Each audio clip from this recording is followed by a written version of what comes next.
আচ্ছা বলেন রতন বাবু, আপনার কি খবর? মশাই, খবর তো খুবই ভালো, কিন্তু খুব টেনশনে আছি। টেনশন? কিসের টেনশন? ওই মেয়ে তিনটের বিয়ে দিতে পারছি না। কেন? এই গ্রামে আপনার জানেনই তো- মেয়েরা তো দেখতে খুবই সুন্দরী। সে তো ঠিক, কিন্তু জানিনি তো তোতলা, এই কারণেই। আরে তোতলা, এই কোনো কথা হলো?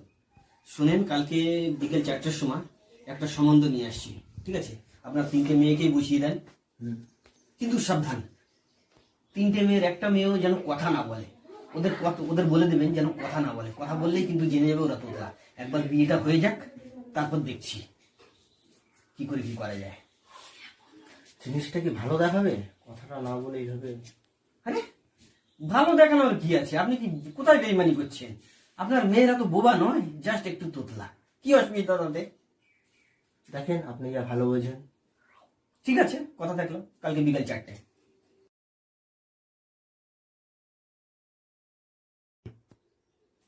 সবই তো ঠিকই দেখলাম, কিন্তু মেয়েগুলোর নামই তো জানা হলো না।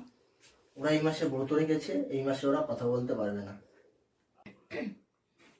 কথা বলতে পারে না মানে কোনো একটা কিন্তু আছে, কিছু একটা প্রমাণ করতে হবে। তোমার চুলটা তো খুব সুন্দর। তবুও তো তেল মাটেনি। দিদি, তুই টাটা বললি কেন? আমি কিন্তু টুকটাক।